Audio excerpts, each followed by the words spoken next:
beginning of a movement. A historic convergence of faith, of giving, of inspiration.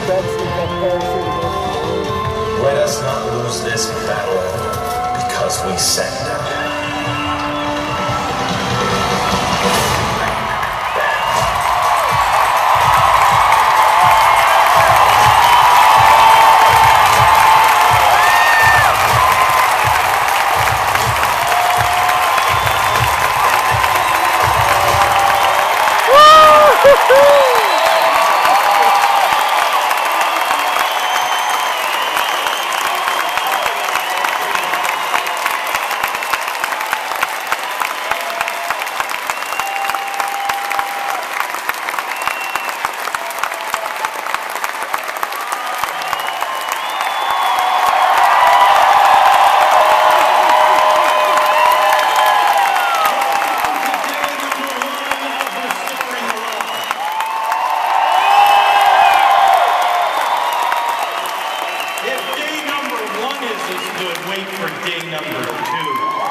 We have a history in our country of a tea party. They don't. Some of these people come from countries that they've never tasted freedom, real freedom before. Excuse my French, and I know it's not, are there any French people here? Of course not.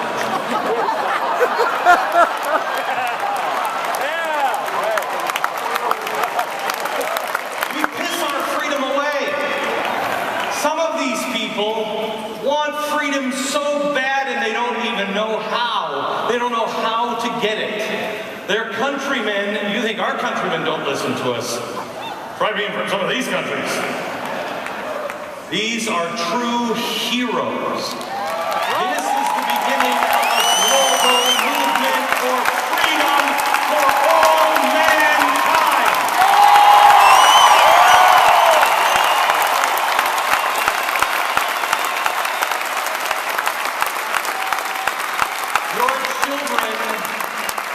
Your children and your grandchildren will ask if you remember these days, and you can say, not only do I remember, I was there.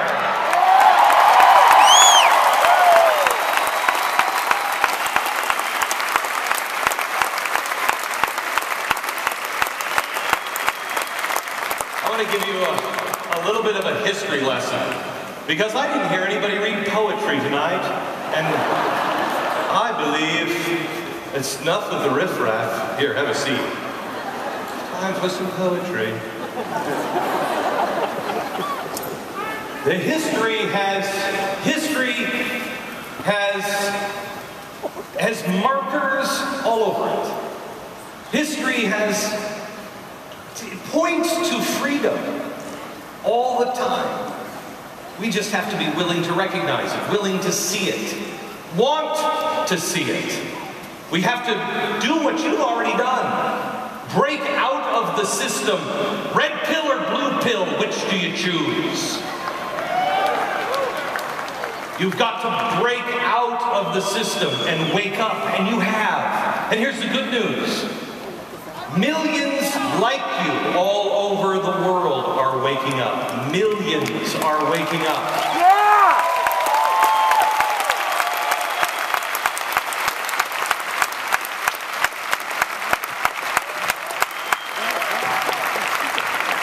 Let me tell you, Rudyard Kipling was an amazing guy, and all we remember is really the Jungle Book.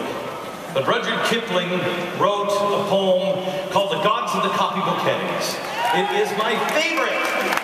It should be memorized in schools all over the world. He was begging people. He knew progressives. He knew Fabian socialists. And he knew they would erase it. And so he tried to bury it into poetry and see if any of this sounds familiar. Copybook headings are what they used to write at the top of pages, and when you would have to write your ABCs, it would say ABC, but then the copybook headings at the top would say, water will wet you, fire burn, and the kids would sit there,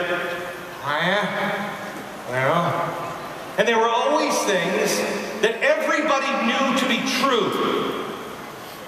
The Gods of the Copybook Headings by Rudyard Kipling. As I pass through my incarnations in every age and race, I make my proper prostrations to the gods of the marketplace.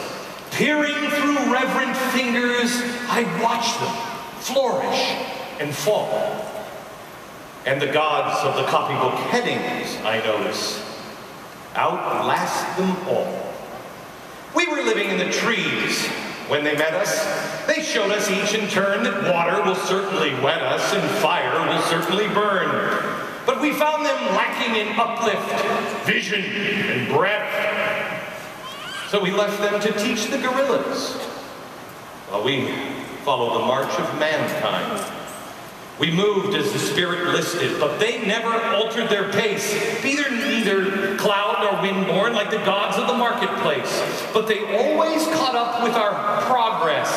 And presently word would come that a tribe had been wiped off its ice field or the lights had gone out in Rome, with the hopes that our world was built on that they were utterly out of touch.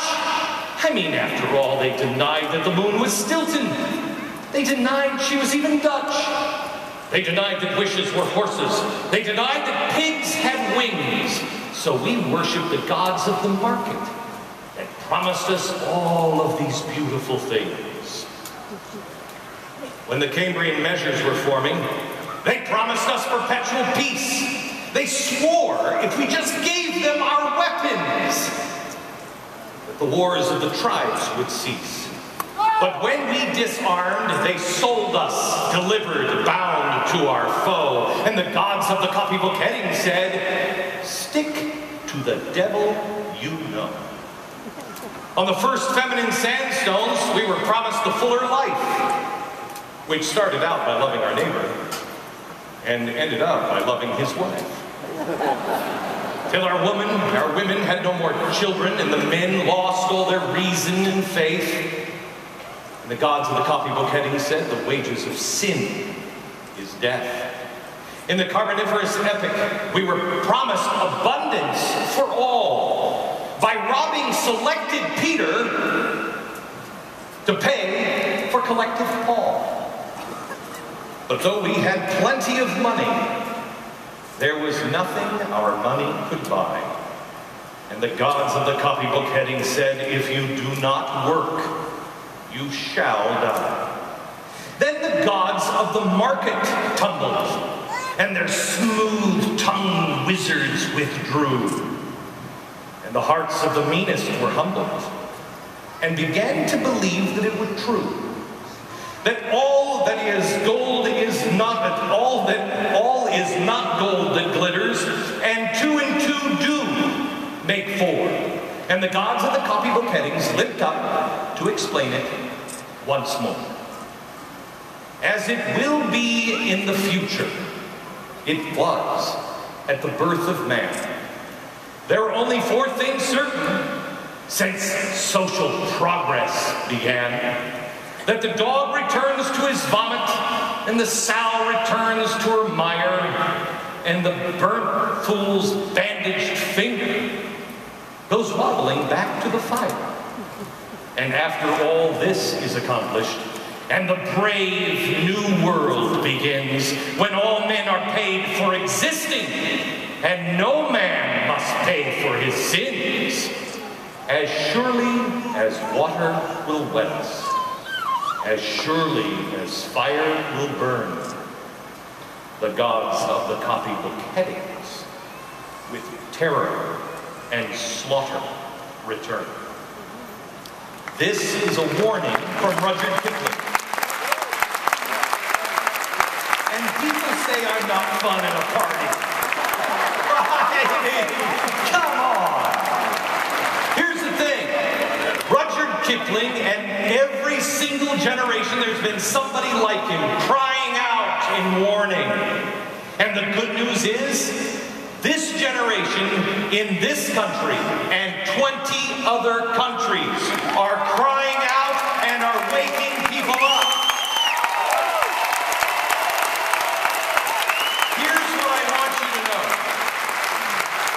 I believe this is the largest gathering of independent-minded conservatives ever in the history of America. Woo! I believe that tomorrow, with over 30,000 volunteers doing service in the Dallas-Fort Worth Metroplex, it is the largest collection of volunteers doing community service ever in America. Woo!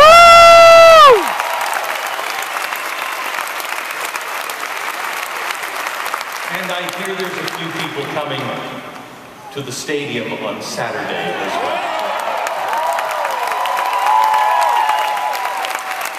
This shouldn't freak out the people in power, not only in Washington, but all around the world. It should make them wet their pants. Yeah!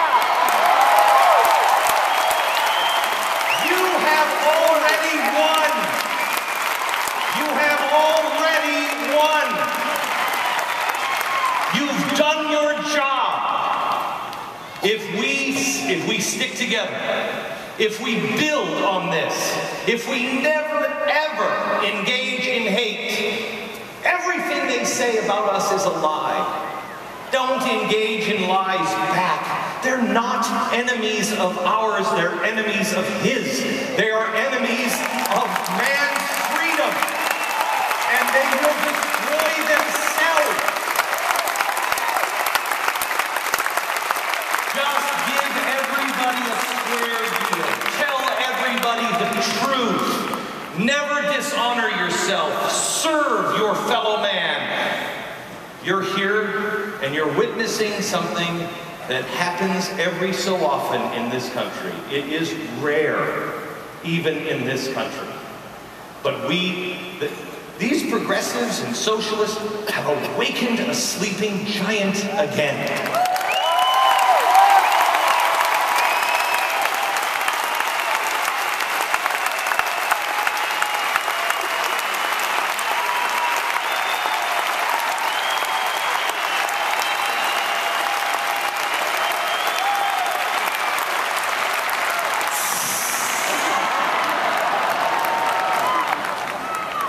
And here's how you win, not just in America. De Tocqueville came from France and tried to figure out what the secret was of America. And we for too long have forgotten. We for too long let community organizers and we let the Red Cross and everybody else, we just wrote a check.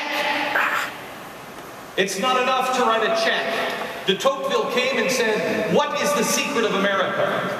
He looked in our ports, he looked in our shops, he looked in all of our institutions, he looked in Washington, he said he couldn't find it. He found it in our pulpits. He found it in our churches. He found that America was great because America is good.